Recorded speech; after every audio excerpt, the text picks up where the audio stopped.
بسم الله الرحمن الرحيم. السلام عليكم ورحمة الله وبركاته. إن الحمد لله نحمده ونستعينه ونستغفره ونؤمن به ونتوكل عليه ونعوذ بالله من شرور أنفسنا ومن سيئات أعمالنا من يهده الله فلا مضل له ومن يضلله فلا هادي له ونشهد أن لا إله إلا الله وحده لا شريك له ونشهد أن محمدا عبده ورسوله. يا أيها الناس اتقوا ربكم الذي خلقكم من نفس واحدة وخلق منها زوجها وبث منهما رجالا كثيرا ونساء واتقوا الله الذي تساءلون به والأرحام إن الله كان عليكم رقيبا. يا أيها الذين آمنوا اتقوا الله وقولوا قولا سديدا يصلح لكم أعمالكم ويغفر لكم ذنوبكم ومن يطع الله ورسوله فقد فاز فوزا عظيما. اللهم اشرح لي صدري ويسر لي أمري واحلل عقدة من لساني يفقه قولي. ربي زدني علما ربي زدني علما ربي زدني علما. اللهم يا مقلب القلوب ثبت قلبي على دينك. அளவற்ற அருளாளனும் நிகரே இல்லாத அன்புடையோனுமாகிய எல்லாமல்ல அல்லாஹ்வின் திருப்பெயரால் உரைய ஆரம்பிக்கிறேன். கண்ணியமிக்க வல்ல அல்லாஹ்வின் நல்லடியார்களே, என் குடும்பத்தினர்களே, சூரா யாசீன் அதனுடைய விளக்கத்தையும் அந்த சூறாவிலே அல்லாஹ் எவ்வாறெல்லாம் பேசுகிறான், எவ்வாறெல்லாம் உபதேசம் செய்கிறான் என்பதை தொடர்ந்து பார்த்து கொண்டு வருகிறோம். சென்ற வாரம் 6 வசனம் வரைக்கும் பார்த்தோம். அந்த 6 வசனத்துடைய சாரம்சம் என்ன என்பதை பார்த்தால், அல்லாஹ் குர்ஆன் மீது சத்தியம் செய்கிறான். அது எத்தகைய குர்ஆன் என்பது தெரியுமா? அது ஞானமிக்க குர்ஆன். அந்த குர்ஆன் பின்பற்றினால் நமக்கு என்ன கிடைக்கும்? நேர்வழி கிடைக்கும். அந்த குர்ஆன் உபதேசம் செய்யக்கூடியதாக இருக்குது. அந்த குர்ஆன் எச்சரிக்கை செய்யக்கூடியதாக இருக்குது. அந்த குர்ஆனில் நேர்வழி காட்டக்கூடியதாக இருக்குது. அந்த குர்ஆனில் சயின்ஸ் இருக்குது. அந்த குர்ஆனில் வாழ்வியல் இருக்குது.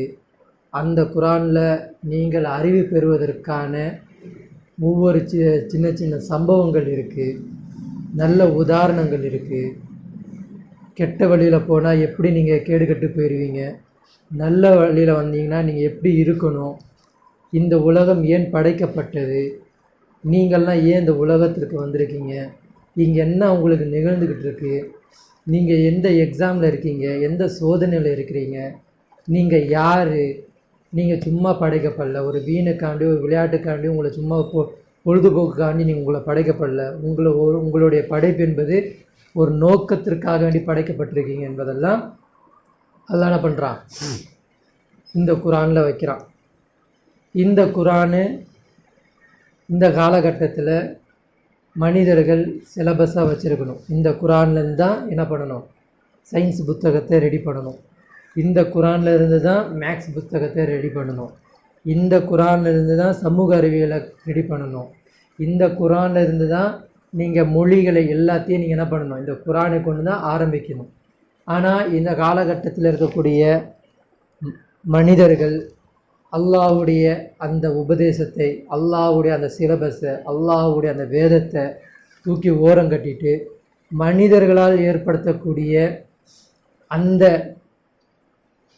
டெக்னாலஜியும் சரி, அந்த பாடத்திட்டங்களும் சரி, இவர்கள் படிப்பதனால இவர்கள் சமூகத்திற்கு எப்படிப்பட்ட ஒரு தூண்களாக வராங்க அப்படின்னா, மக்களை கெடுக்கக்கூடியவர்களாகவும், மக்களை ஒரு வியாபார பொருளாக பார்க்கக்கூடியவர்களாகவும், மக்கள் சக மனிதன் சமம் என்பதை சொல்லாதவர்களாகவும், ஒரு மனிதன் இன்னொரு மனிதன் சமம் இல்லை நான் படித்தவன் நீ தாழ்ந்தவன், நீ வந்து ஏழை நான் பணக்காரன், நான் படிப்பால் உயர்ந்தவன் அப்படின்ற ஒரு தராதரம் பார்க்கக்கூடியவர்களாகவும், இந்த உலகத்தில் வந்து நம்மெல்லாம் சம்பாதிக்க தான் செய்யணும், வியாபாரம் தான் முக்கியம், சம்பாதிச்சா தான் மேலே போக முடியும் என்பதையெல்லாம் என்ன பண்ணுறாங்க, இந்த படிப்பின் மூலமாக அவர்கள் ஏற்படுத்துறதுனால இன்றைக்கி என்ன பண்ணுறாங்க, எல்லா துறையிலையும் ஃபசாத், எல்லா துறையிலையும் குழப்பம். ஒரு போலீஸ் துறையாக இருக்க மாட்டேங்குது. போலீஸ்காரங்களை ஏமாத்துறான்.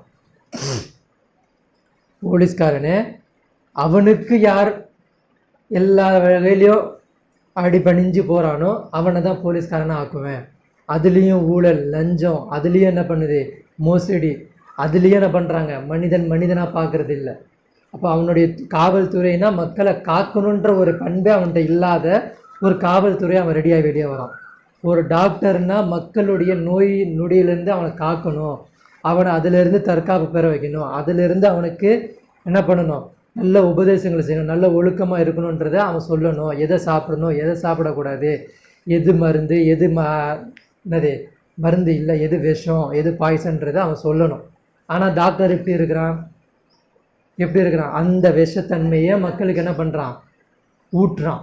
ஒரு அரசாங்கம் எப்படி இருக்கணும், மக்களுக்கு எந்த நேரமும் நல்லது செய்யக்கூடிய ஒரு அரசாங்கமாக இருக்கணும். ஆனால் இங்கே நிர்வாகம் செய்யக்கூடிய நம்ம அரசாங்கம் என்ன பண்ணுது, ஏதாச்சும் ஒரு கண்டுபிடிப்பு அவங்க பண்ணுறாங்க அப்படின்னா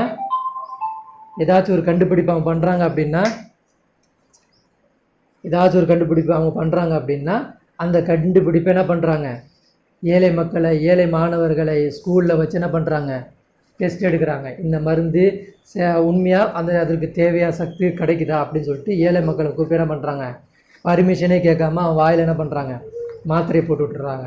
இல்லைனா என்ன பண்ணுறாங்க, சொட்டு மருந்து, அந்த மருந்து, இந்த மருந்து சொல்லிட்டு போட்டு விட்டு எத்தனை ஏழை மக்கள் சின்ன வயசில் கால் விழுந்துடும், கண்ணு நல்லா இருப்பான் பையன், 2 நாள் ஓடி இருப்பான், 3ஆவது நாள்லேருந்து அவனுக்கு ஒரு மாதிரி ஆகும், அப்படியே தலை வலிக்குதுன்னுவான். என்னான்னு பார்த்தா பிரெயின் கேன்சருன்னுவாங்க, அது கேன்சருன்னுவாங்க, ஸ்டொமக் சரியில்லைன்னுவாங்க, மலஞ்சலம் சரியாக வரலன்னுவாங்க.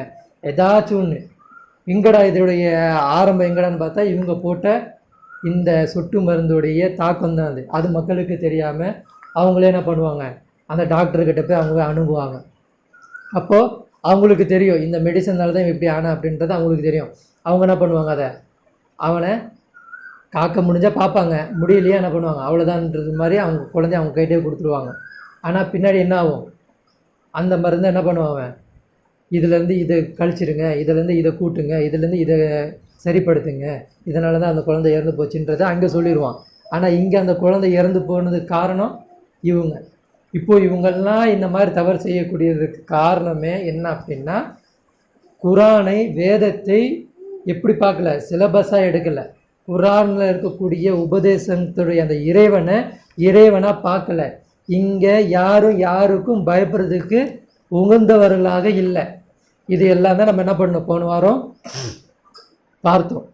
அப்போ அந்த குரான் என்பது எப்படிப்பட்டது, அந்த குரானை நீங்கள் பிடிச்சிங்கன்னா எப்படி இருப்பீங்க, உங்கள் வாழ்வியல் எப்படி இருக்கும், உங்கள் பொருளாதாரம் எப்படி இருக்கும், உங்கள் நீதித்துறை எப்படி இருக்கும், உங்கள் காவல்துறை எப்படி இருக்கும், உங்களுடைய அரசியல் எப்படி இருக்கும், நீங்கள் செய்யக்கூடிய நன்மை ஏவுதல் தீமை தடுக்குதல் எப்படி இருக்கும் என்பதை அல்லாஹ் என்ன பண்ணுறான், இந்த குரான் மூலியமாக சொல்கிறான். இப்போ இந்த குரான் என்ன பண்ணுது, இது யாசின் சூரா என்பது வந்து நபிகள் நாயகம் ஸல்லல்லாஹு அலைஹி வஸல்லம் சொல்லும் பொழுது குரானுடைய ஒரு இருதயம் அப்படின்றாங்க. ஒரு ஹார்ட் பீட்டு எப்படி ஒரு மனுஷனுக்கு தேவையோ அந்த மாதிரி ஒரு சூறா தான் இந்த குரான். ஏன் இந்த சூறா இறக்கப்படும் பொழுது அங்கே இருக்கக்கூடிய மக்காவாசிகள் எப்படி இருந்தாங்க, மக்காவாசிகள் ஐயாமுல் ஜாஹிலியாவாக இருந்தாங்க. அவங்க வந்து எப்படி இருந்தாங்க, ஐயாமுல் ஜாஹிலியானா என்ன அர்த்தம், அறியாமைத்தனம். அவங்க மடமைத்தனத்தில் இருந்தாங்க. அவங்க நினச்சதெல்லாம் நீதி, அவங்க நினச்சதெல்லாம் நல்லது அப்படின்னு நினைப்பாங்க. அதாவது நல்லது கிடையாது. அதெல்லாம் நம்ம போன வாரம் பார்த்தோம். அப்போ அந்த ஐயாமுல் ஜாஹிலியால அவங்க இருக்கிறாங்க. அவங்க என்ன நினைக்கிறாங்க, இந்த தூதர் போய் பேசுகிறாரு, இந்த தூதர் வேஸ்ட்டு அப்படி என்பதெல்லாம் அவங்க நினைக்கிறாங்க. சரிங்களா? அப்போது அல்லாஹ் என்ன பண்ணுறான் அப்படின்னா இந்த சூறாவை கொண்டு அவங்களுக்கு உபதேசம் செய்கிறான். என்ன உபதேசம் செய்கிறான், துந்திர கௌமம்மா உந்திர ஆபா உகும், உங்களை எச்சரிப்பதற்காக உங்கள் சமூகத்தை எச்சரிப்பதற்காக. எப்படி எச்சரிக்கிறான்? ஏன் எச்சரிக்கை செய்கிறான் உங்களை? ஏன்னா உந்திர ஆபாஉஹும், உங்களுக்கு முன்னாடி உள்ள தந்தைமார்கள் தாய்மார்கள் இவர்களெல்லாம் என்ன பண்ணலை? எச்சரிக்கை செய்யப்படலை. எதை அல்லாஹ் நினைவூட்டுறான் அப்படின்னா இஸ்மாயில் அலைஹிஸ்ஸலாம் அவருக்கு நினைவூட்டுறான். இஸ்மாயில் அலைஹிஸ்ஸலாம்லேருந்து இப்போ வந்த முகமது வரைக்கும் உள்ள இடைப்பட்ட காலத்தில் உங்களுக்கு என்ன வரல? யார் வரல? உங்களுக்கு தூதர் வரல. சரிங்களா? உங்களுக்கு தூதர் வராததுனால இவரை கொண்டு நான் இப்போ என்ன பண்ணுறேன்? எச்சரிக்கை ஆரம்பிச்சிட்டேன். உங்களை நான் என்ன பண்ணிட்டேன்? எச்சரிக்கை ஆரம்பிக்கிறேன் அப்படின்னு சொல்லிட்டு அல்லாஹ் சொல்கிறான். ஆனால் நீங்கள் எப்படி இருக்கிறீங்க? ஃபஹும் காஃபிலூன், ரொம்ப அலட்சியமாக இருக்கிறீங்க. இந்த விஷயத்தில் நான் எந்த விஷயத்தை கொண்டு அது எச்சரிக்கை கொடுக்குறேனோ அந்த விஷயத்தில் நீங்கள் எப்படி இருக்கிறீங்க? ரொம்ப ரொம்ப அலட்சியமாக இருக்கிறீங்க. ஏன் அலட்சியமாக இருக்கிறீங்க? ஏன்னா நீங்கள் எப்படி இருக்கிறீங்க? உங்களுடைய தாத்தாக்கு தாத்தா, முப்பாட்டனார், பாட்டனாருக்கு பாட்டனார், அந்த மாதிரி வம்சாவளியில் பார்த்தா நீங்கள் தொடர்ச்சி யாரும் இல்லை, நபிமார்கள் இல்லை. அதனால் இவரும் எப்படி இருப்பார்? இவரும் எப்படிப்பட்டவர்? இவர் சும்மா உளறிட்டு இருக்கார் அப்படின்னு நீங்கள் நினைக்கிறீங்க. பாராமுகமாக இருக்கிறீங்க, அலட்சியமாக இருக்கிறீங்க. ஆனால் இவர் அப்படிப்பட்டவர் இல்லை, உங்களை எச்சரிப்பதற்காக வந்திருக்காரு. இந்த வேதம் எப்படிப்பட்ட வேதம்? நீங்கள் சிலபஸ் ஆகிடுங்க, உங்கள் பாடத்திட்டமாக ஆகிடுங்க, நீங்கள் அறிவுரை பெறுங்க. ஏன்னா இவர் எப்படிப்பட்ட தூதர்? முர்சலீன், நபிமார்களெல்லாம் எதிர்கொண்டு அனுப்பப்பட்டாங்களோ, எந்த ஞானமிக்க ஒரு அறிவை கொண்டு அவங்க அனுப்பப்பட்டாங்களோ அப்படிப்பட்ட தூதர் இவர். இவரை பின்பற்றினீங்கன்னா உங்கள் வாழ்வியலை சரி செய்வார். இவரை பின்பற்றினீங்கன்னா உங்கள் பொருளாதாரத்தை சரி செய்வார். இவரை பின்பற்றினீங்கன்னா உங்கள் குடும்பத்தோடு இருக்கக்கூடிய அந்த வாழ்வியலை உங்களுக்கு சரி செய்வார். இவரை பின்பற்றினீங்கன்னா உங்கள் நல்ல பாடத்திட்டத்தை வகுத்து தருவார். இவரை பின்பற்றினீங்கன்னா உங்களுக்குள்ளே இருக்கக்கூடிய அந்த ஏற்றுத்தாழ்வு, ஜாதி ஜாதி ஜாதி சொல்லி நீங்கள் அடிச்சுக்கிறீங்களா, குறைஷி குலம், ஹாஷிம் குலம், அந்த குலம், இந்த குலம்னு அடிச்சுக்கிறீங்களா, அதை விட்டு உங்களை என்ன பண்ணுவார்? தடுப்பார். ஏன்னா இவர் எப்படிப்பட்டவர்? ஞானம் கொடுக்கப்பட்டவர். இவரை பின்பற்றுங்க அப்படின்னு சொல்லிட்டு அல்லாஹ் என்ன பண்ணுறான்? இந்த அத்தியாயத்தை, இந்த சூறாவை ஆரம்பிக்கிறான். இப்போ அல்லாஹ் சொல்கிறான் 7வது வசனம், லக்கத் ஹக்கல் கவுலு அலா அக்ஸரிஹிம் ஃபஹும் லா யுமினூன். இவர்களில் பெரும்பாலானோர், இவர்களில் மெஜாரிட்டி, அதிகமானவர், இவர்களுக்கு வரவிருக்கும் வேதனை பற்றிய வாக்கு நிச்சயமாக உண்மையாகிவிட்டது. ஆகவே இவர்கள் நம்பிக்கை கொள்ள மாட்டார்கள். அல்லாஹ் சொல்கிறான், இதுக்கு மேலே உள்ள வசனம் என்ன பேசிச்சு? உங்கள் தந்தைமார்கள் அவங்களுக்கெல்லாம் எச்சரிக்கப்படவில்லை, அதனால் நீங்கள் என்ன பண்ணுறீங்க? தூதரே வரலல்ல, அதனால் இவரும் பொய்யா இருப்பார் போல், இவரும் சும்மா தான், இவர் சும்மாட்டி உபதேசம் செஞ்சுக்கிட்டு இருக்கார், சும்மாட்டி எச்சரிக்கை செஞ்சுக்கிட்டு இருக்கார் அப்படின்னு நீங்கள் நினைக்கிறீங்க. நீங்கள் அலட்சியமாக இருக்கிறீங்க. அப்படி அலட்சியமாக இருக்காதீங்க அப்படின்னு சொல்லிட்டு அல்லாஹ் சொல்லிட்டு, அந்த அலட்சியத்திற்கு அல்லாஹ் அடுத்த வசனமே சொல்கிறான், லக்கத் ஹக்கல் கவுல், அந்த சொல் உண்மையாகிவிட்டது. எந்த சொல் உண்மையாகிவிட்டது? அந்த அலட்சியம்னு சொல்லிட்டு அல்லாஹ் சொல்கிறான்ல, அந்த அலட்சியம் சொல்லு உண்மையாகிருச்சு. ஏன்னா அதில் சிறுபான்மையர் தான் எப்படி இருக்கிறாங்க? தெரியாதவர்களாக இருக்கிறாங்க, அறியாதவர்களாக இருக்கிறாங்க. இப்படி ஒரு உபதேசம் வந்துடுச்சா, நபி வந்துட்டாரா, தூதர் வந்துட்டாரா, வேதம் இறங்கிக்கிட்டு இருக்கா அப்படின்ற ஒரு உபதேசம் பெறக்கூடிய மக்கள் எப்படி இருக்கிறாங்க? கம்மியாக இருக்கிறாங்க. ஆனால் அதிகமானோர் இவர் சொல்கிறது கரெக்டு தான், இவர் பேசுகிறது கரெக்டு தான், இவர் தான் அந்த இறுதி தூதர் அப்படி என்பது எல்லாமே அவங்களுக்கு தெரியும். அவர்கள் அதிகமானவர்களுக்கு என்ன ஆயிடுச்சு? இவர் சொல்கிறது உண்மைதான், இந்த வேதம் உண்மைதான், வந்த தூதர் உண்மைதான், கியாமத் நாள் என்பது உண்மைதான், அல்லாஹ் என்பது உண்மைதான், இவர் சொல்லக்கூடிய சித்தாந்தம் இதெல்லாம் தடுக்கிறார் இல்லையா, இதெல்லாம் உண்மைதான், அல்லாஹ்வை தான் உட்கார வைக்கணும், இது எல்லாமே அவங்களுக்கு தெரியும். அந்த சொல் உண்மையாயிருச்சு. ஆனால் அவங்க எப்படி இருக்கிறாங்க? அலா அக்ஸரிஹிம், அதிகமானவர்களாக இருக்கிறாங்க. அவங்க எப்படிப்பட்டவர்களாக இருக்கிறாங்க? அதிகமானவர் தான் இருக்கிறாங்க. ரசூலுல்லாஹ்வை ஏற்றுக்கிட்டது எத்தனை பேர் அந்த டைமில்? சிறுபான்மை தானே ஏற்றுக்கிட்டாச்சு. சிறுபான்மையரை அடிக்கும் பொழுது, உத வாங்கும் பொழுது, அப்போ மற்றவங்க என்ன பண்ணுறாங்க அதை பார்க்குறாங்க இல்லையா, ஏன் இவங்களை அடிக்கிறாங்க என்ன அப்படின்னு பார்க்கும் பொழுது அப்போ சொல்லப்படுது, இறுதி தூதர்னு அவர் ஒருத்தர் சொல்கிறாரு, அவர் மறுமை நாள் வந்துடும்னு சொல்கிறாரு, அல்லாஹ் தான் இந்த அரசியலில் உட்கார வைக்கணும்னு சொல்கிறாரு, அல்லாஹ்வுக்காக வேண்டி பொருளாதாரத்தையும் உயிரையும் எல்லாத்தையும் கொடுக்கணுன்றாரு, ஜிஹாத் செய்ய சொல்கிறாரு. அப்படி என்பதெல்லாம் அவங்க சொல்லும் பொழுது அவங்க என்ன பண்ணுறாங்க, ஓ அப்படியா, அது எப்படி நாங்கள் என்ன பண்ணுவோம், பின்பற்றுவோம், அதை நாங்கள் பின்பற்ற மாட்டோம் என்பதெல்லாம் அவங்க என்ன பண்ணுறாங்க, சொல்கிறாங்க. அப்போ அல்லாஹ் அதுதான் சொல்கிறான், என்னுடைய வாக்கு உண்மையாயிருச்சு. என்ன வாக்கு? அல்லாஹ் என்பதன் ஒருத்தன்று சொல்லக்கூடிய அந்த வாக்கு, ரசூல் ஸல்லல்லாஹு அலைஹி வஸல்லம் அவங்க தான் இறுதி தூதர் என்ற அந்த ஒரு வாக்கு, கியாமத் நாள் வந்துருச்சு நெருங்கிருச்சுன்னு சொல்ல அந்த வாக்கு, இப்படி அல்லாஹ் சொல்லக்கூடிய குரானை நிறைய வாக்கு அல்லாஹ் சொல்லுவான். அந்த எல்லா சொல்லும் உண்மையாகி விட்டது. ஏன் உண்மையாயிருச்சு அப்படின்னா, அலா அக்ஸரிம் இவர்கள் அனைவர்களுமே என்ன பண்ணுறாங்க, ஃபஹும் லா யுமினூன் ஈமான் கொள்ள மாட்டேன்றாங்க, நம்ப மாட்டேன்றாங்க, தெரிஞ்சே மறுக்கிறாங்க. புரியுதுங்களா? இப்போ இந்த வசனம் நிகழ்காலத்தில் இப்போ நமக்கு என்ன இந்த வசனம் சொல்லுது, இந்த வசனம் இப்போ இருக்கக்கூடிய நமக்கு என்ன சொல்ல வருது? இது அன்னைக்கு உள்ள மக்களை பார்த்து அன்னைக்கு பேசுச்சு, இது இன்னைக்கு நமக்கு எப்படி சொல்லுது, நம்மள்கிட்ட என்ன பேசுது? இன்னைக்கும் அல்லாஹ்வுடைய வாக்கு உண்மையாயிருச்சு. எப்படிப்பட்ட வாக்கு அல்லாது? அல் ஜிஹாது ஃபீ சபீலில்லாஹ். அல்லாஹ் சூரா சஃப்ல சொல்லுவான், இன்னல்லாஹ யுஹிப்புல்லதீன, நிச்சயமாக அல்லாஹ்வுக்கு விருப்பமானது என்ன தெரியுமா? அல்லாஹ்வுக்கு விருப்பம்னு சொல்லிட்டு எங்கேயா பேசியிருக்கானா?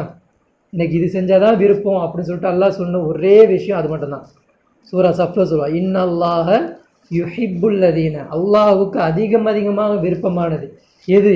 யுகாத்திலூன ஃபீ சபீலில்லாஹ், அல்லாஹ்வுடைய பாதைக்காக வேண்டி உன்னோட வாழ்வியலையும் உன்னுடைய மரணத்தையும் உன்னுடைய அடிபணிதலையும் உன்னுடைய நேர்ச்சியையும் என்ன பண்ணணும்?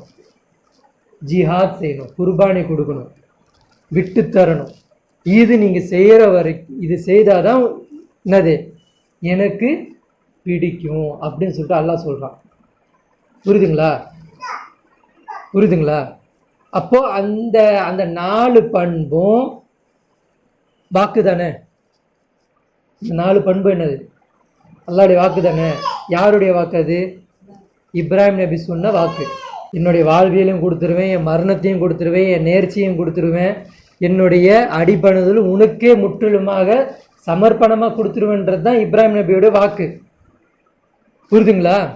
அப்போ இன்னைக்கு இந்த காலகட்டத்தில் நிகழ்கால அன்னைக்கு எப்படி ஐயாமுல் ஜாஹிலியால அந்த மக்காவாசிகள் இருந்தாங்களோ, எப்படி நபியை என்னத்தான் எச்சரிக்கை செஞ்சாலும் காது கொடுத்து வாங்காமல் இருந்தாங்களோ, இன்னைக்கு இருக்கக்கூடிய மனிதர்கள், இன்னைக்கு இருக்கக்கூடிய முஸ்லீம்கள், இன்னைக்கு முஸ்லீம்களாக சொல்லக்கூடிய 5 வேளை தொழிலாளிகள், குர்பானி கொடுக்கக்கூடியவர்கள், ஹாஜிகள், நோன்பு வைக்கக்கூடியவர்கள், இவர்களெல்லாம் என்ன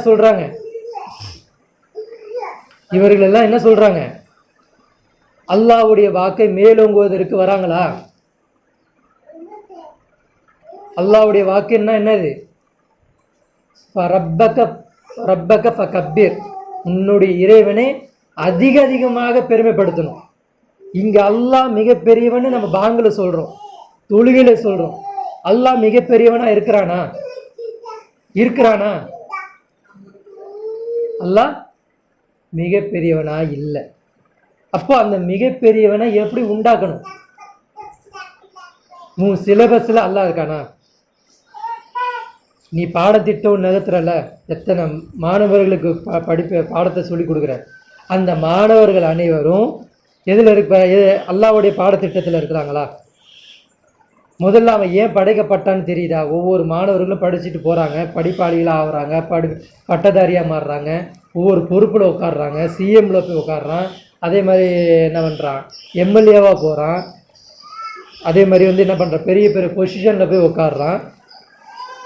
ஆனால் அனைவருமே ஏன் படைக்கப்பட்டார்கள் என்பதை உணர்றாங்களா? உணர்றது கிடையாது. இவர்கள் படித்த அந்த பட்டம் இவங்களை சிந்திக்க வைக்குதா?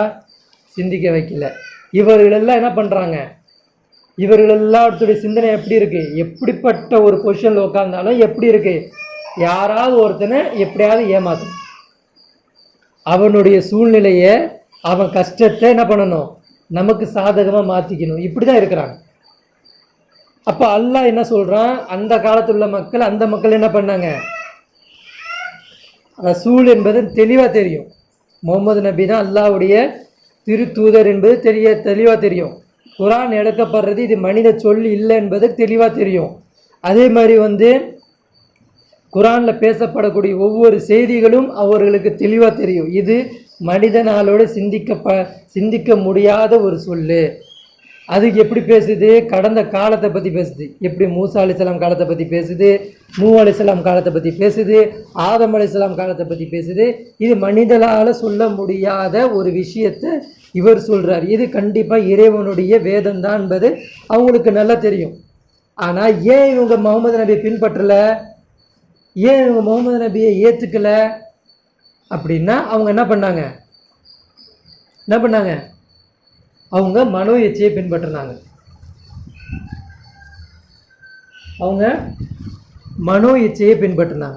அந்த மனோ இச்சை தான் இவங்களை என்ன பண்ணிச்சு, வழி தவற வச்சுது. புரியுதுங்களா? அப்போ இன்னைக்கு இருக்கக்கூடிய 5 வேளை தொழக்கூடிய சகோதரர்களாக இருந்தாலும் சரி, சகோதரியாக இருந்தாலும் சரி, ஏகத்துவத்தை பேசக்கூடிய சகோதரர்களாக இருந்தாலும் சரி, சகோதரியாக இருந்தாலும் சரி, ஜமாத்தாக இருந்தாலும் சரி, இவர்கள் என்ன விஷயத்தை பின்பற்றுறாங்க அப்படின்னா தன்னுடைய மனோ இச்சையை பின்பற்றுறாங்க. அல்லாஹ் சொல்லக்கூடிய அந்த வாக்கு, அல்லாஹ் சொல்லக்கூடிய அந்த உபதேசத்தையும் அந்த எச்சரிக்கையையும் அவன் பேசக்கூடிய அந்த ஸ்டைலை என்ன பண்ண மாட்டேங்கிறாங்க, யோசிக்க கூட மாட்டேன்றாங்க. அல்லாஹ்வுக்கு என்ன பிடிக்கும், அல்லாஹ்வுடைய பாதையில் உன்னுடைய வாழ்வியலையும், ஜிஹாதுக்கு அதானே அர்த்தம். ஜிஹாதுன்னா நம்ம என்ன பண்ணுறோம், டைரெக்டாக போர்னு நினைக்கிறோம். அறப்பணி கொடுக்கணும். அறப்பணினா என்னது, நம்ம காலத்தில் போர் இல்லை, பதிர் போர் இல்லை, ஊது போர் இல்லை, இப்போ நம்ம வாழ்ந்துக்கிட்டு இருக்கோம். இப்போ நமக்கு என்ன போர், அறப்பணி நம்ம செய்யணும். என்ன அறப்பணி செய்யணும், அப்போ நம்ம என்ன பண்ணணும், இந்த மார்க்கத்திற்காக வேண்டி அன்னைக்கு 1400 வருஷத்துக்கு முன்னாடி கீழே விழுந்த அந்த இஸ்லாத்தை தூக்கி நிப்பாட்டுவதற்காக வேண்டி, அந்த இஸ்லாத்தை புரிதலே இல்லாமல் ஒரு இஸ்லாம் சொல்லிட்டு விளங்கி வச்சிருக்கிறாங்க. அவங்களுக்கெல்லாம் புரிதல் ஏற்படுத்தக்கூடிய ஒரு இஸ்லாத்தை நம்ம என்ன பண்ணணும், நம்மளோட நேரத்தை ஒதுக்கணும், பொருளாதாரத்தை ஒதுக்கணும், வாழ்வியலை ஒதுக்கணும், மரணத்தை அதற்காக வேண்டி தயார்படுத்தணும், நேர்ச்சியை அதற்காக வேண்டி செய்யணும், அடிப்பணிதல் அதற்காக வேண்டி அடிப்பணிஞ்சு போகணும். இது நம்ம என்ன பண்ணணும், அல்லாஹ்வுக்காக வேண்டி இன்றைய காலகட்டத்தில் நம்ம செய்யணும். இது நம்ம செஞ்சாதான் அல்லாஹ் நம்மளை என்ன பண்ணுவான், விரும்ப ஆரம்பிப்பான். அப்போ உங்கள் தொழுகை அல்லாஹ் விரும்புவான். அப்போ நீங்கள் தொழுகிறீங்க பார்த்தீங்களா, அந்த தொழுகையில் ஒரு ஏக்கம் இருக்கும், ஒரு தாக்கம் இருக்கும், ஒரு என்ன சொல்கிறேன், என்னால் செய்ய முடியலையே, என்னால் சொல்ல முடியலையே, என்னால் இந்த பணியை சரிவரையாக செய்ய முடியலையே, இன்னும் செய்யணுமே அப்படின்ற ஒரு ஏக்கத்தோடு அந்த தொழுவீங்க பார்த்தீங்களா. அப்போ அல்லாஹ் என்ன பண்ணுவான், உங்கள் மூஞ்சில் ஒரு பிரகாசத்தை ஏற்படுத்துவான், உங்கள் செயலை லேசாக்குவான். அப்போ தான் அந்த ஹதீஸை பொருத்திக்கோங்க. எது, நீங்கள் நடந்தால் நான் ஓடி வருவேன், நீங்கள் ஓடினால் நான் எப்படி மாறிடுவேன், உன்னாவே மாறுவேன். நீ எப்படி மூலியமா உன்னாலே உங்களுக்கு போய் என்ன ஆயிடுவேன், நான் உன் கூடயே ஆயிடுவேன்றான்ல.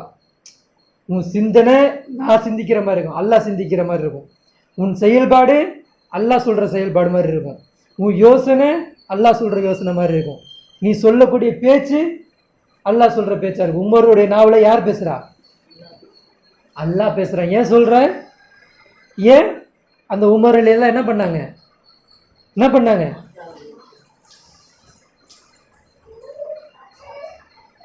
அந்த உமரில் எல்லாம் என்ன பண்ணாங்க, தன்னுடைய வாழ்வியலையும், தன்னுடைய மரணத்தையும், தன்னுடைய நேர்ச்சையும், தன்னுடைய அடிபணிதலையும் எப்பவுமே அவங்க என்ன பண்ணலை, தலைக்கணமாக எடுத்துக்கல. அந்த ஹலீஃபான்ற அந்த பதவியை தலைக்கணமாக எடுத்துக்கிட்டு ஆடலை. அப்போ கூட அவங்க எப்படி இருந்தாங்க, அந்த வாழ்வியல், அந்த மரணம், அந்த நேர்ச்சை, அந்த அடிப்பணிதல் அல்லாஹ்வுக்கு தான் கொடுக்கணும், நான் ஒரு சாதாரண ஒரு நபர் தான் அப்படின்ற ஒரு பொசிஷனில் இருந்தாங்க. நமக்கெல்லாம் ஒரு சின்ன சின்ன பதவி கிடச்சிருச்சாவே நம்ம என்ன பண்ணிடுறோம், தலைக்கு மேலே ஒரு கிரீடம் சூட்டப்பட்ட மாதிரி ஒரு பெருமை, தற்பெருமை ஆரம்பிச்சிருது. ஆனால் அவங்களுக்கு அவ்வளோ பெரிய இடத்துல அல்லாஹ் உட்கார வச்சாலும் அவர் எப்படி இருந்தார்? தனக்குத்தானே எப்பவுமே பரிசோதனை செய்யக்கூடியவராகவே இருந்தார். இன்னைக்கு நான் ஏதாவது ஒரு வகையில் முனாஃபிக்கா மாறி இருப்பேனா? இன்னைக்கு யாராவது நான் திட்டிருப்பேனா? இன்னைக்கு நான் யாராவது ஏமாத்திருப்பேனா? என்னோட அரசியல் யாராவது நான் நடத்தக்கூடிய இந்த அரசியலில் யாராவதுக்கு நான் என்ன பண்ணியிருப்பேன், அநீதம் செலுத்தியிருப்பேனா என்பதெல்லாம் அவர் யோசித்தார்.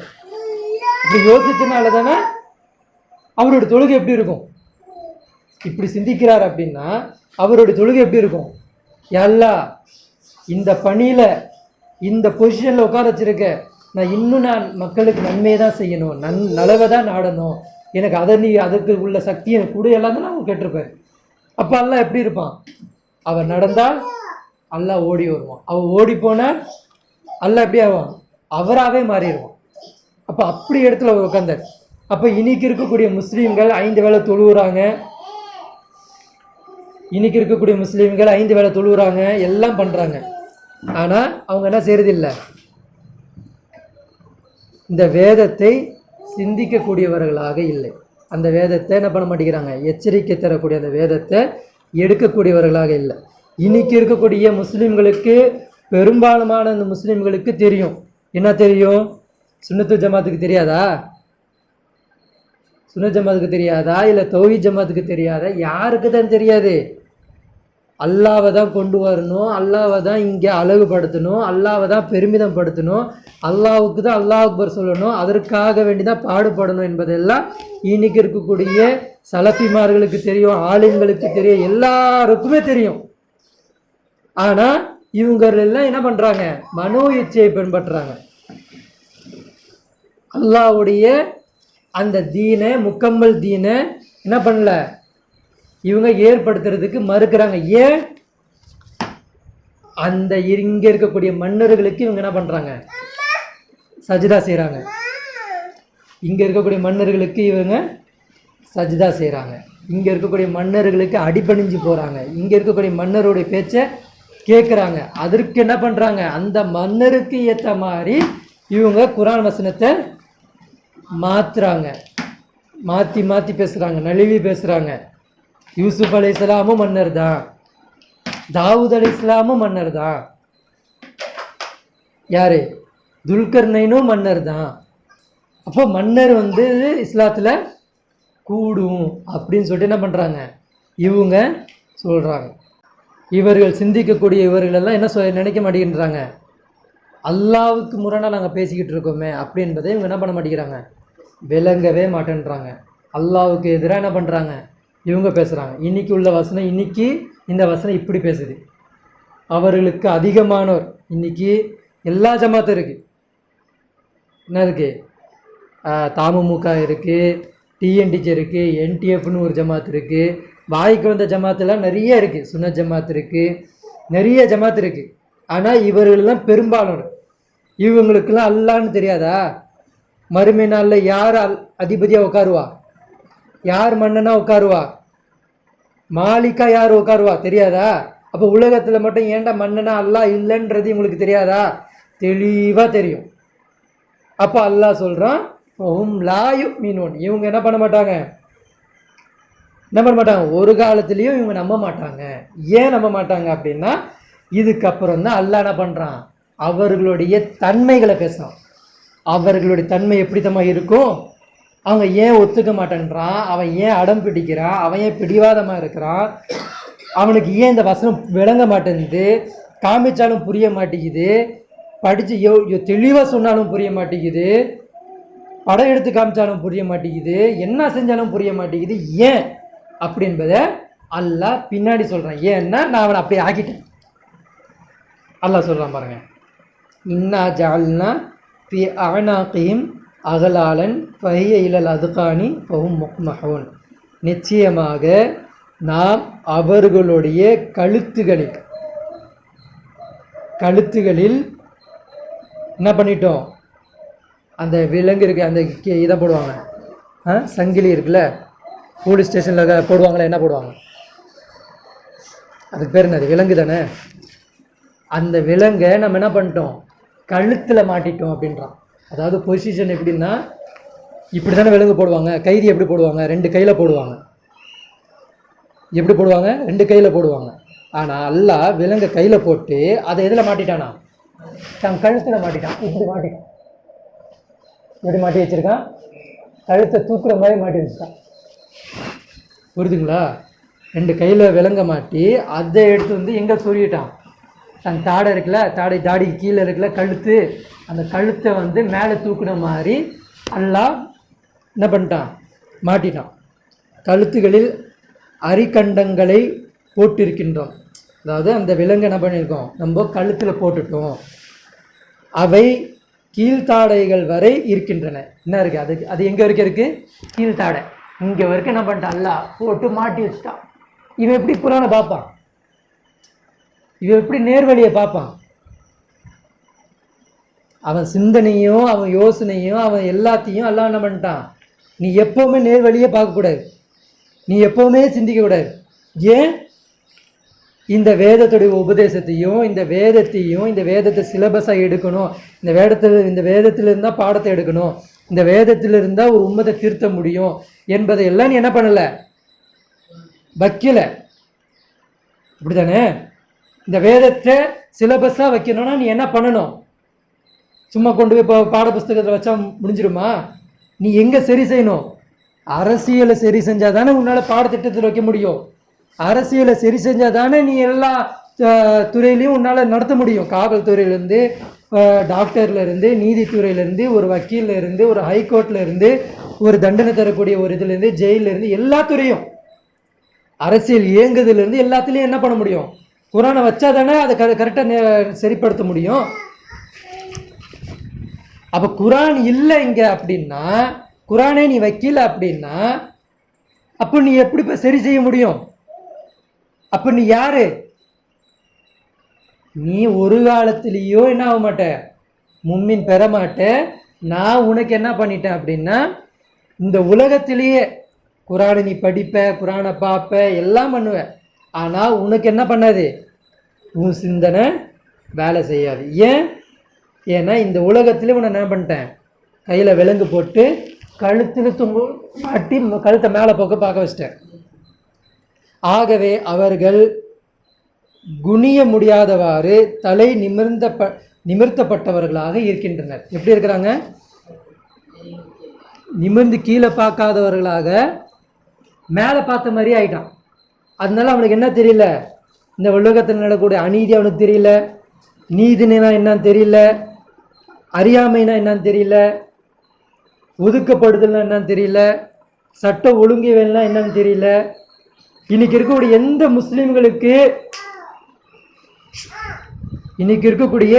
முஸ்லீம்களுக்கு வலிக்குது?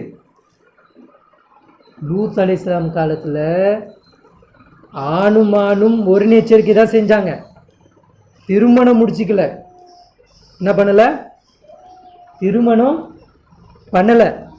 அவங்கள காலத்தில் மறைமுகமாக செய்யப்பட்ட ஒரு தவறு அது. ஆனால் அதுக்கே அல்லாஹ் என்ன பண்ணான்? அந்த பூமியை உல்டா போட்டான், ரிவர்ஸில் போட்டான். அந்த அப்படிப்பட்ட ஒரு பூமி எனக்கு வேணான்ட்டான். லூத் அலைஹிஸ்ஸலாம் காலத்தில் நடந்த அவங்களுக்கு கொடுக்கப்பட்ட தண்டனை. ஆனால் இன்னைக்கு இருக்கக்கூடிய எத்தனை நாடு இருக்கு? அதில் பலதரப்பட்ட நாடு எல்ஜிபிடியை என்ன பண்ணணும்? ஓகே பண்ணணும். அப்படி ஓகே பண்ணலன்னா அந்த நாடு என்ன பண்ணுறாங்களாம்? ஒதுக்குறாங்க. இப்போ சமீபத்தில் ஒருத்தர் பிரதமரை ஒதுக்குனாங்களா? என்ன ஏதோ ஒரு பிரசிடெண்ட்டு அவன் எல்ஜிபிடி இல்லைன்னு சொன்னான். நான் ஏற்றுக்க மாட்டேன், என் நாட்டில் அனுமதிக்க மாட்டேன், என் நாட்டில் அது குற்றவியல் செய்யலது, நான் ஒத்துக்க மாட்டேன்னு சொன்னதுக்காண்டி அந்த நாட்டில் உள்ள பொருளாதாரத்தை குறைச்சிட்டாங்க. அந்த பணம் வீழ்ச்சி ஆக்கி விட்டாங்க. பண மதிப்பீடாக இருந்த அவங்களுக்கு பொருளாதாரத்தை பணவீக்கம் பண்ணி விட்டாங்க. அப்புறம் அவங்க குடுக்கல் வாங்கல் செய்யக்கூடாதுன்ட்டாங்க. Passport visa இல்லைன்ட்டாங்க. வெளியே வரக்கூடாது, உள்ளே கிடக்கணும். ஏதோ ஒரு நாடு, அது உகண்டாவா ஏதோ ஒன்று வரும், எல்ஜிபிடி வேணாம் சொன்னோம். அவங்களுக்கெல்லாம் மரண தண்டனை கொடுப்பேன் அப்படின்னு சொன்னதால அந்த நாடே ஒதுக்கிட்டாங்க இவங்க. அப்போ நீ என்ன பண்ணிக்கிட்டு இருக்க? தவாப சுத்துற, அஜ்ஜு காலத்தில் தவாப சுத்துற, அல்லாஹ் கிட்ட துவா கேட்குற, எல்லாம் கேட்குற. இப்படி ஒரு நாடுக்கு நாடு என்ன பண்ணுறாங்க, எல்ஜிபிடியை உருவாக்குறதுக்கு ஒவ்வொரு நாடும் முனைப்பாக என்ன பண்ணுது, செயல்படுத்திக்கிட்டு போயிட்டு இருக்கு. உன்னுடைய அறப்போர் என்ன? என்ன அறப்போர்? உன் அறப்போர் என்ன? தஹஜ்ஜத்தில் இருந்து நின்று ஜிக்ர் செய்கிறதா? நீ தனிப்பட்ட முறையில் 5 வேளை தொழுகிறதா? நீ ஹஜ்ஜுக்கு போகிறதா? எதுவும் அறப்போர்? புரியுதுங்களா? அப்போ எத்தனை உலமாக்கள் இருக்கிறாங்க இங்கே, எத்தனை ஆலிம்கள் இருக்கிறாங்க. ஆலிம்கள் நினைச்சா ஒரு நாட்டை திருத்த முடியும், அவ்வளோ பவர் அந்த ஆலிம்களுக்கு இருக்கு. ஆனால் இன்னைக்கு ஆலிம்கள் என்ன பண்ணுறாங்க, அவங்கள காசு கொடுத்து வாங்கிட்டாங்க, விலைக்கு வாங்கிட்டாங்க. அப்போ அவங்க எப்படி இருக்கிறாங்க, அவங்களாம் குரானுக்கு அகெயின்ஸ்டாக தான் பேசுகிறாங்க. அப்போ இப்படிப்பட்டவர்கள் அனைவர்களுடைய சிந்தனை, செயல்பாடு, அவங்களோட யோசனை, அவங்க பயானு, அவங்களுடைய பேச்சு எல்லாத்தையும் எல்லாம் என்னாக்கிட்டான், மேலோக்க செஞ்சுட்டான். மேலே மேலே கல் வீசினா என்ன ஆகும், கல் கீழே தான் வந்து விழும், வேஸ்ட் அது. அந்த மாதிரி அவங்க பயானு வேஸ்ட்டு, அவங்க சிந்தனை வேஸ்ட்டு, அவங்க செயல் வேஸ்ட்டு, அவங்க ஜமாத் வேஸ்ட்டு, அவங்க அதில் பண்ணக்கூடிய எந்த பணி இருந்தாலும் அல்லாவுக்கு எப்படிப்பட்டது, வேஸ்ட். ஏன் நீ நான் சொன்ன முறைப்படி என்ன பண்ணலை, நன்மை ஏவலை, தீமையை தடுக்கலை. உன் தூதர், உனக்கு அனுப்பப்பட்ட தூதர் வழிமுறையில் நீ வாழலை. உனக்கு ஒரு டெமோ, ஒரு வாழ்க்கையை நான் காட்டி கொடுத்துருக்கேன். ரசூல் ஸல்லல்லாஹு அலைஹி வஸல்லம் அவங்களுடைய நபித்துவ வாழ்க்கை 23 வருஷ வாழ்க்கையை, ஒரு டெமோ வாழ்க்கையை உனக்கு காட்டியிருக்கேன். அவர் ஆரம்ப காலத்தில் எப்படி கஷ்டப்பட்டார், மீதி இருக்கக்கூடிய 10 வருஷத்தில் அவங்க மதினாவுக்கு போனதுக்கப்புறம் அவங்க ஒரு அரசியலை நியமனம் பண்ணாங்க இல்லையா, நிர்ணயிச்சாங்க இல்லையா, அதற்கு பிறகு உள்ள வாழ்க்கை எப்படி இருந்தது, அதற்கு பிறகு உள்ள மக்கள் கஷ்டப்பட்டாங்களா, அதுக்கு பிறகு உள்ள மக்கள் அநீதி அழைக்கப்பட்டாங்களா, யாருக்கிட்டெல்லாம் அந்த அரசியல் பதவிகள் இருந்தது எல்லாத்தையும் ரசூலுல்லாஹ் பிடுங்கினாங்க, எல்லார்கிட்டையும் பிடுங்கினாங்க, எல்லாரையும் சரிசமம் சொன்னாங்க. இன்னைக்கு எப்படி இருக்கு, ஒரு ஹஜ்ஜு எப்படி இருக்கு, ஹஜ்ஜு முதல் சஃப்ல நிற்க முடியுமா, போயிட்டு நம்ம போய் நிற்க முடியுமா, யார் நிற்கணும், அந்த மன்னர் பரம்பரை தான் நிற்கணும். இப்படியெல்லாம் அவங்க ஆக்கி வச்சிருக்கிறாங்க. அப்போ அதுதான் எல்லாம் சொல்கிறோம். இப்போ இப்படிப்பட்ட சிந்தனையாளர்கள், என்னுடைய வழி தவறியவர்கள், ஏன் குரானை கொண்டு உபதேசம் பெறாதவர்கள், என் குரானை கொண்டு நன்மை ஏவுதல் தீமையை தடுக்குதல் செய்யாதவர்கள், இவர்களுக்கு நான் என்ன பண்ணிட்டேன், அவங்களுடைய கையில் விளங்க மாட்டி அதை எங்கே சொல்லிட்டேன், கழுத்தில் சொல்லிட்டேன். அந்த கழுத்து எப்படி இருக்கும், எப்போவுமே மேலே பார்த்த மாதிரியே இருக்கும், கீழே பார்த்த மாதிரியே இருக்காது. தலை நிமிர்த்தப்பட்டவர்களாகவே இருப்பாங்க. எப்படி இருப்பாங்க, மேலே பார்த்த மாதிரியே இருப்பாங்க. நிமிர்த்தப்பட்டவங்க இப்படி தான் மேலே தான் பார்ப்பாங்க, கீழே பார்க்க முடியாது. அப்படி ஆக்கிட்டேன். ஏன் தெரியுமா, இன்னும் என்ன சொல்லலாம், வஜஅல்னா மின் பைனி ஐதீஹிம் சத்தா, இன்னும் நாம் அவர்களுக்கு முன்னே ஒரு தடுப்பையும். மேலே மட்டும் ஆக்கிட்டா எப்படியா தப்பி தவிர நீ பார்த்துட்டேன்னா, தப்பி தவிர உனக்கு புரிஞ்சிருச்சுன்னா, தப்பி தவிர ரசூலுடைய வாழ்க்கை உனக்கு புரிஞ்சிருச்சுன்னா, தப்பி தவிர உனக்கு ஈசா அலைஹிஸ்ஸலாமுடைய வாழ்க்கை புரிஞ்சு போச்சுன்னா, தப்பி தவிர உனக்கு வந்த எல்லா நபிமார்களோட பணி இப்படி தான் இருந்துச்சு, அவங்க எல்லாம் இப்படி தான் சீர்திருத்தம் செய்ய தான் வந்தாங்க, நன்மை ஏவ தான் வந்தாங்க, தீமையை தடுக்க தான் வந்தாங்க, அப்படி என்பதையும் உனக்கு புரிஞ்சிருச்சுன்னா அது உனக்கு புரியக்கூடாது. அப்போ அல்லாஹ் சொல்கிறான், வஜஅல்னா மின் பைனி ஐதீஹிம், நாம் அவர்களுக்கு முன்னே ஒரு தடுப்பு. முன்னேன்னா என்னது, இப்போ நான் வருங்காலத்தை பற்றி யோசிக்கிறோம் பார்த்தீங்களா, வருங்காலத்தை யோசிக்கிறோம் பார்த்தீங்களா. இப்போ வீடு கட்டுவான், எல்லாம் பண்ணுவான். எதுக்கு வீடு கட்டுவான், எதுக்கு கடை கட்டுறான், எதுக்கு பொருளாதாரத்தை சேர்க்குறான், வருங்காலத்தில் நல்லா வர்றது. அப்போது குரான் எப்படிப்பட்டது, வருங்காலத்தையும் பேசும். அப்போ அல்லாஹ் அவனுக்கு எப்படிப்பட்ட ஒரு தடுப்பை போட்டான் அப்படின்னா, வருங்காலத்திலையும் நீ யோசிக்கக்கூடாது, வருங்காலத்திலையும் நீ எப்படி பண்ணக்கூடாது, இப்படி ஒரு மாற்றம் நடக்குது, இது இப்படி நிகழ்ந்துருமே, இப்படி நிகழ்ந்து அல்லாஹ்வுக்கு கோவம் வந்துருமே, இப்படிப்பட்ட எந்த ஒரு சிந்தனையும் உனக்கு என்ன இருக்கக்கூடாது, வந்துடவே கூடாது. வருங்கால தடுப்பையும் அல்லாஹ் போட்டான். நிச்சயமாக நாம் அவர்களுக்கு முன்னே ஒரு தடுப்பு, முன்னே அப்படின்னா வரும் இருக்கக்கூடிய வருங்காலத்தினுடைய தடுப்பையும் நான் போட்டுட்டேன். அதற்கு பிறகு அவர்களுக்கு பின்னே ஒரு தடுப்பையும், பின்னே ஒரு தடுப்புனா என்ன தடுப்பு அது? பின்னே ஒரு தடுப்புனா பின்னாடி போயும் பார்க்கக்கூடாது, பார்க்க முடியாது, பார்த்தாலும் உனக்கு சிந்தனை வராது. பின்ன யார் இருக்கா? ஆதம் அலைஹிஸ்ஸலாம்ல இருந்து ரசூல் ஸல்லல்லாஹு அலைஹி வஸல்லம் உள்ள ஃபுல் ஹிஸ்ட்ரி. இவங்க எல்லா ஹிஸ்ட்ரியை பார்த்தாலே உனக்கு புரிஞ்சிடும். அப்போ பின்னையும் ஒரு தடுப்பு போட்டான், அதையும் போட்டுட்டு அதுக்கப்புறம் எல்லாம் சொல்கிறான், அவர்களுக்கு அந்த தடுப்பு போட்டு என்ன பண்ணான், மூடிவிட்டோம் அப்படின்றான். மமின் ஹல்ஃபிஹிம் சத்தா, அவர்களுக்கு பின்னையும் ஒரு தடுப்பை போட்டுட்டோம்.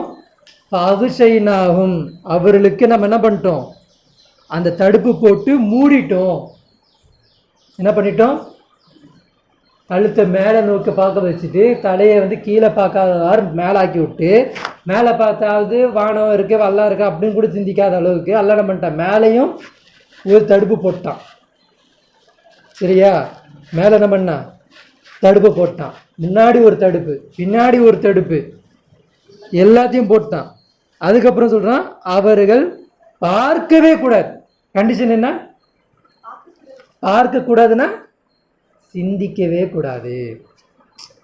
அவன் எந்த காலத்தில் அவன் சிந்திக்க கூடாது. ஹுசைன் ரலியல்லாஹு ஏன் மரணிச்சாங்க இப்பவும் சொல்லு, எப்படி சொல்லணும்?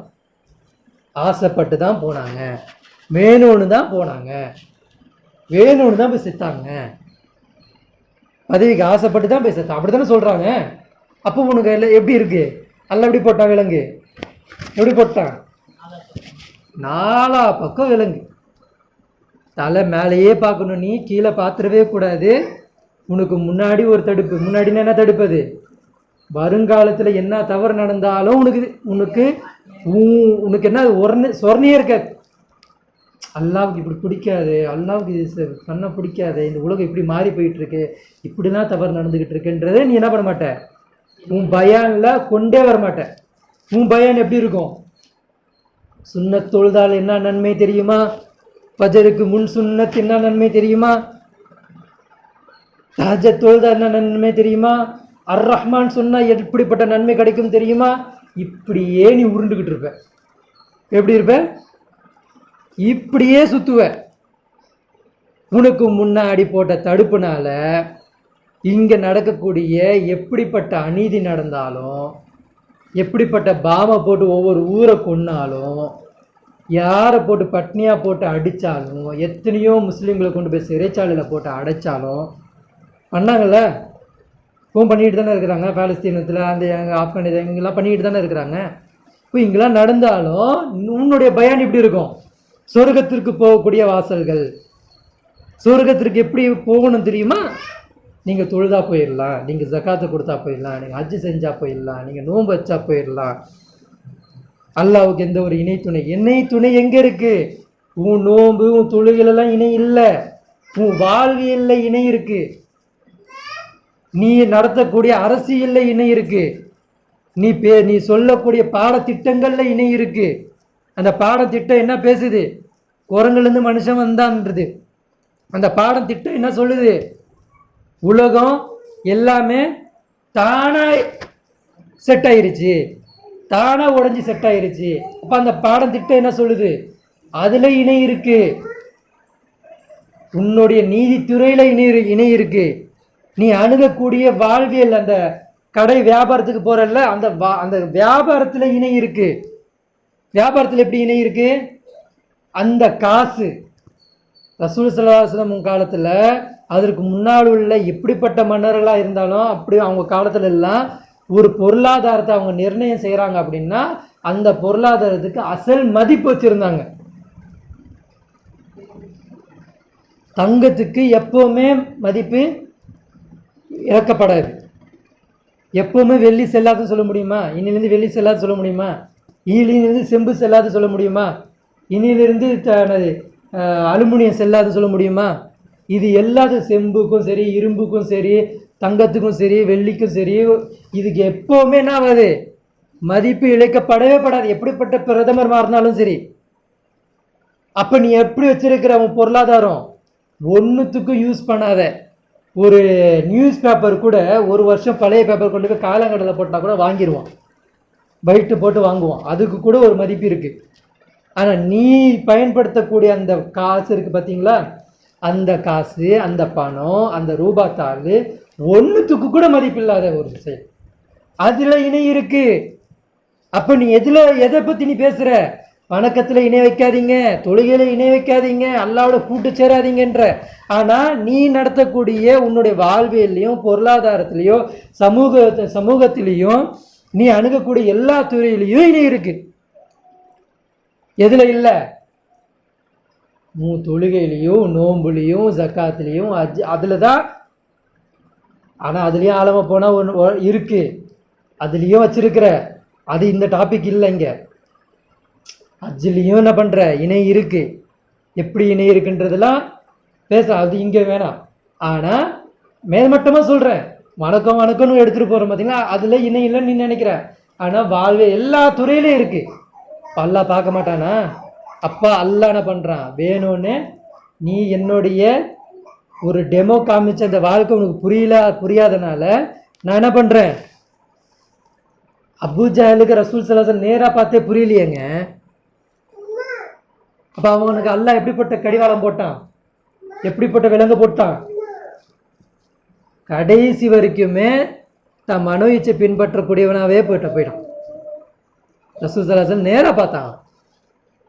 இன்னைக்கு இருக்கக்கூடிய முஸ்லீம்கள் குரானை நேராக பார்க்குறாங்க, ஓதுறாங்க, படிக்கிறாங்க. ஆனால் எப்படி கடந்து போகிறாங்க வசனத்தை? இது மக்காவாசிகளுக்கு. இந்த வசனம் எப்படியா? அன்னைக்கு இருந்த மக்காவாசிகள் அவங்க ரசூல்லாவை எதிர்த்தாங்க, அவங்களுக்கு அல்லாஹ் சொல்லிக்கிட்டு இருக்கான், அவங்கள பற்றி பேசிக்கிட்டு இருக்கான். இப்போ உனக்கு இல்லையா குரானு? உன் நிகழ்காலத்துக்கு இந்த வேதம் பேசலையா? இந்த வசனம் உன் நிகழ்காலத்துக்கு பேசலையா?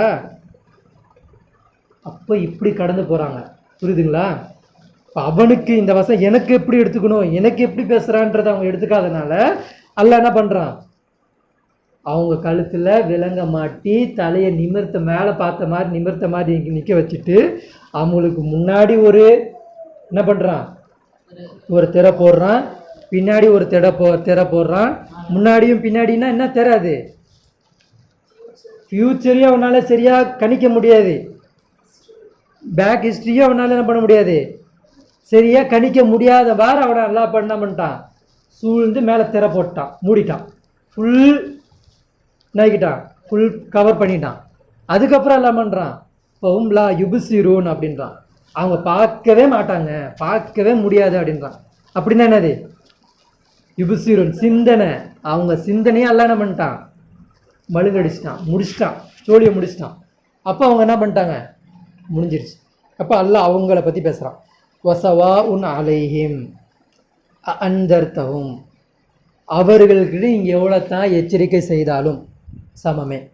அம்லம் துந்திரும், இல்லை நீங்கள் எச்சரிக்கை செய்யாமல் இருந்தாலும் அவங்கள பொறுத்த வரைக்கும் அவங்க எப்படிப்பட்டவங்க? அவங்க சமம்தான்.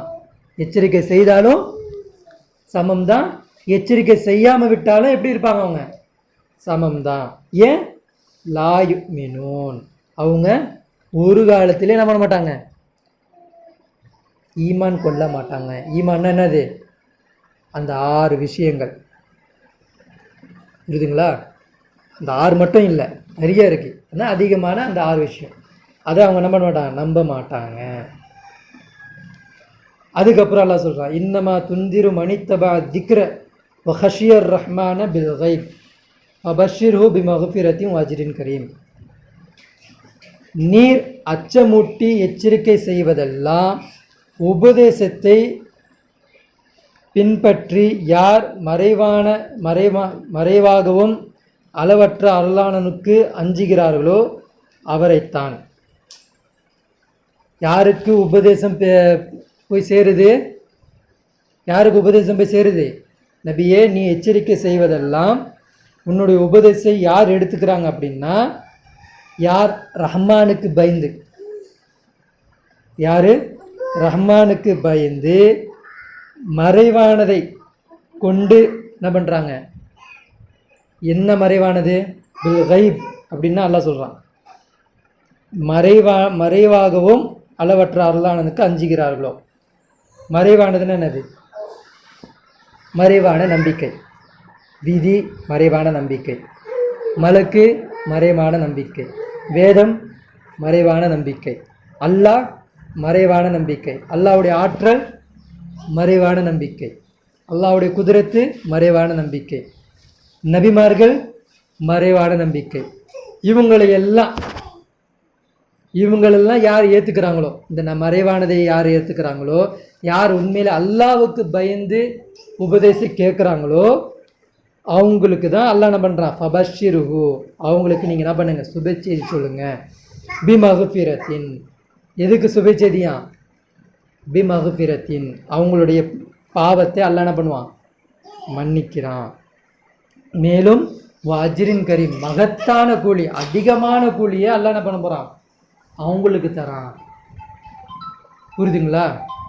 அப்போ மறைவானதே அவங்க நம்புகிறாங்க, இறைவனுக்கு பயப்படுறாங்க, உபதேசம் பெறுறாங்க. அப்படின்னா உபதேசம் என்ன உபதேசம்? அது மறைவானதே நம்புகிறாங்க, ரஹ்மானுக்கு அஞ்சி அந்த உபதேசத்தை அவங்க பெறுறாங்கன்னு அல்லாஹ் சொல்கிறாங்க இல்லையா? அந்த உபதேசம் என்ன? அதுதான் இந்த குரான் முழுக்க ஓதக்கூடிய நம்ம ஒவ்வொரு வசனமும். புரியுதுங்களா? அந்த உபதேசத்தை அவங்க என்ன பண்ணுவாங்க, வாழ்வியலில் கொண்டு வருவாங்க. அந்த உபதேசத்தை நேர்ச்சியில் கொண்டு வருவாங்க. அந்த உபதேசத்தை அடிப்பணிதலில் கொண்டு வருவாங்க. அந்த உபதேசத்தை மரணம் வரைக்கும் கொண்டு போவாங்க. புரியுதுங்களா? புரியுதுங்களா? அப்போ அந்த உபதேசத்தை பெறக்கூடியவர்களாக அவங்க இருப்பாங்க. யார் அவங்க? அவங்க தான்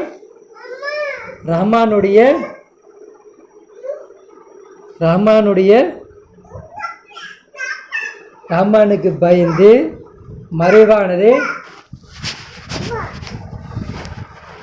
ரஹ்மானுக்கு பயந்து என்ன பண்ணுவாங்க,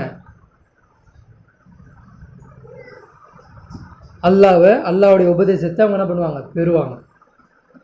அவங்களுக்கு என்ன இருக்கு, சுபச்செய்தி இருக்கு, அவங்களுக்கு மகத்தான கூலியும் அல்லாஹ் தரான் அப்படின்னு சொல்லிட்டு அல்லாஹ் என்ன பண்ணுறான், சொல்கிறான்.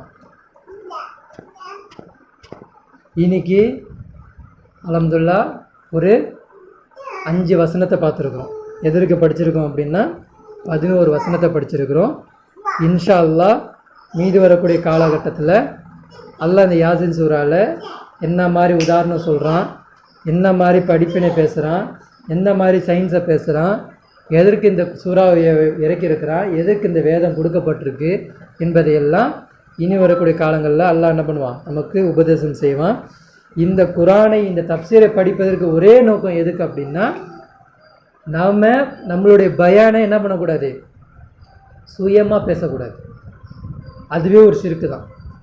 பயானை என்ன பண்ணக்கூடாது, சுயமாக பேசக்கூடாது. அப்போ எதுக்கு இந்த தப்சீரை எடுத்துக்கிட்டு ஜும்மா பயானை நின்று பேசுகிறேன் அப்படின்னா, அல்லாஹ்வுடைய உபதேசம் தான் நமக்கு பெருசு. அல்லாஹ்வுடைய உபதேசத்தை கொண்டு தான் நமக்கு என்ன பண்ணணும், பயான் பேசணுமே தவிர ஏதோ ஒரு வசனத்தை வச்சுக்கிட்டு நம்மளுடைய விளக்கத்தை கொண்டு போய் என்ன பண்ணக்கூடாது, நம்ம ஒரு தலைப்பை வச்சுக்கிட்டு நம்ம ஒரு தலைப்பு என்னது, இதோ ஒரு தலைப்பை நம்ம ஒன்று நிர்ணயிச்சுக்கிட்டு அந்த தொழுகையை சுற்றிக்கிட்டே பேசக்கூடாது. புரியுதுங்களா? அப்படி பேசுகிறது அல்லாஹ்வுக்கு பிடிக்காது. அல்லாஹ்வுக்கு எப்படி பிடிக்கும், அல்லாஹ் செஞ்ச பயானை எடுத்து மக்களுக்கு வச்சு அதிலிருந்து படிப்பினை பெறக்கூடிய இதாகவே பேசணும். ஏகத்துவமும் இஸ்லாமும் அப்படி சொல்லி ஏதாச்சும் ஒரு தலைப்பு வச்சுப்பாங்க அவங்க. புரியுதுங்களா? ஏதாச்சும் ஒரு தலைப்பு வச்சுக்கிட்டு அதுக்கு ஒரு ஆயத்தை கொண்டு வந்து உள்ளே சொல்லி, இவர் ஒரு தலைப்பு வச்சார், அந்த தலைப்புக்கு ஒரு ஆயத்தை கொண்டு வந்து உள்ளே வச்சு அதற்கு ஒரு விளக்கம் கொடுத்து அந்த தலைப்புக்கு ஏற்ற மாதிரி அந்த ஆயத்தை என்ன பண்ணுவாங்க, கொண்டு போவாங்க. அப்படி ஒரு பயானை ஏற்படுத்தக்கூடாது என்பதற்காண்டி தான் நம்ம என்ன பண்ணுறோம், நம்மளாவே அல்லாஹ்வுடைய உபதேசமாகவே இருக்கட்டும். இந்த குரான் என்பது அல்லாஹ் எப்படி பண்ணியிருக்கான், பயானாக பேசியிருக்கிறான், சில இடத்துல எச்சரிக்கை செய்யக்கூடியதாக பேசியிருக்கிறான், சில இடத்துல உபதேசம் செய்யக்கூடியதாக பேசியிருக்கான், சில இடத்துல ஸ்டோரியை சொல்லுவான், சில இடத்துல சயின்ஸை சொல்லுவான், சில இடத்துல பாடம் நடத்துவான், சில இடத்துல நீ ஏன் வந்தன்றதை விளங்கி கொண்டுவான். இந்த பூமி என்பது எதுக்கு கிடையாது, நீங்கள் ஆசாபாசம் நீ சுகபோகமாக வாழ்வதற்கு கிடையாதுன்னுவான். இது எல்லாமே படிப்பினை பெறுவதற்கு தான் இந்த குரானை எல்லாம் நம்ம கையில் கொடுத்தான். இப்போ இந்த குரானை கொண்டு தான் ஒரு பயானை நம்ம என்ன பண்ணணும், அல்லாஹ்வுடைய கலாமை வச்சு தான் ஒரு பயானை ஸ்டார்ட் பண்ணுமே தவிர அல்லாஹ்வை விட பெரிய அறிவாளி நம்ம கிடையாது. புரியுதுங்களா? இப்போ அல்லாஹ்வை விட ஒரு பெரிய உபதேசம் செய்யக்கூடியவர் நம்ம கிடையாது. அல்லாஹ் விட பெரிய ஒரு நேர் சீர்திருத்தம் செய்யக்கூடியவர் நம்ம கிடையாது. அப்போ அல்லாஹ் சொல்லக்கூடிய முறையில் தான் நம்ம என்ன பண்ண முடியும், நம்ம விளக்கத்தை கொண்டு வர முடியும். இந்த வசனத்தை கொண்டு இப்போ என்ன பண்ணலாம், ஒரு உபதேசம் செய்யும் பொழுது அல்லாஹ் இப்படி உபதேசம் செய்கிறான் அப்படின்னு சொல்லிட்டு பேக் ஸ்டோரிக்கு போய் அப்போது சாதி குடும்பம் எப்படி இருந்தாங்க, பிலால் ரலியல்லாஹு எப்படி இருந்தாங்க, அபூதர் கிஃபாரில் எப்படி இருந்தாங்க, அவங்க வாழ்வியல் எப்படி இருந்துச்சு அப்படின்னு நம்ம ஜாயின் பண்ணி பேசிக்கலாமே தவிர நம்ம ஒரு தலைப்பை வச்சுக்கிட்டு அந்த தலைப்புக்கு ஒரு ஆயத்தை உள்ளே சொருவிட்டு அந்த ஆயத்தை அந்த தலைப்புக்கு ஏற்ற மாதிரியே கொண்டு போகிறது ஆகாது. புரியுதுங்களா? அப்போ அல்லாஹ் சொல்லக்கூடிய உபதேசத்தையும் பயானையும் அல்லாஹ் ஸ்டைல்லையே நம்ம சொல்லிட்டு போனால் நமக்கு என்ன ஆகும், நமக்கு ஒரு படிப்பினை கிடைக்கும், ஒரு சிலபஸை படித்த மாதிரி இருக்கும். போன வாரம் உள்ள ஒரு 6 வசனமோ இந்த வாரம் உள்ள ஒரு 5 வசனமோ இப்போ மெர்ஜ் பண்ணி பார்த்தீங்கன்னா அல்லாஹ் என்ன பண்ணுவான், அங்கே ஒரு மகத்தான ஒரு ஞானத்தை வச்சுருக்கான். அதை அல்லாஹ்வுக்கு பயந்தவர்களுக்கு தான் அந்த எச்சரிக்கை என்ன ஆகும், படிப்பினை பெறும். அல்லாஹ்வுக்கு பயப்படாமல் நீங்கள் என்னத்தான் நீங்கள் கொண்டு போய் அந்த 6 இந்த வாரத்தில் 5 வசனத்தையும் போன வாரத்தினுடைய 6 வசனத்தையும் அல்லாஹ்வுக்கு பயப்படாமல் நீங்கள் கொண்டு போய் இந்த படிச்சிங்க அப்படின்னா உங்களுக்கு என்ன ஆகாது, இந்த உபதேசம் உங்களுக்கு உள்ள வரைக்கும் போய் சேராது. உள்ள வரைக்கும் போய் சேரலை அப்படின்னா நாம் யார் என்பதை அல்லாவே சொல்லிட்டான். அப்போ அவங்களுடைய அல்லாஹ் என்ன பண்ணிட்டான், அவங்களுக்கு கையில் விலங்க போட்டு கழுத்தில் சொருகிட்டான். அந்த பார்வை என்ன ஆயிடுச்சு, மேல் நோக்கியே போயிருச்சு. தலை நிமிர்ந்தவாறே இருப்பாங்க, மேல் நோக்கியே இருப்பாங்க. அவங்களுக்கு முன்னாடியும் செவுரு பின்னாடியும் செவுரு, அதை மூடி மறைக்கும் ஒரு மறைச்சிட்டா திரையை போட்டான். அதுக்கு பின்னாடி என்ன பண்ணிட்டான்ல, சிந்திக்காதவர்களாக ஆக்கிடுவான். புரியுதுங்களா? அப்போது குரானை அணுகும் போதெல்லாம் குரானை படிக்கும் போதெல்லாம் நம்ம எப்படி இருக்கணும், பயந்தவாறே படிக்கணும். பயப்படணும். எதுக்கு பயப்படணும்னா என்னது, கை கால் நடுங்கணுமா? பயப்படுறதுன்னா என்னது, ரெஸ்பெக்ட் பண்ணணும். ஹஷியர் ரஹ்மான அப்படின்னா ரஹ்மானுக்கு அவங்க பயப்படுவாங்கன்னா என்னது, ரஹ்மானுக்கு அவங்க ரெஸ்பெக்ட் கொடுக்கறதுக்கு முன் வருவாங்க, ரெஸ்பெக்ட் பண்ணுறதுக்கு தயாராவாங்க. ரெஸ்பெக்ட் என்பது ஒரு பயம்தான்.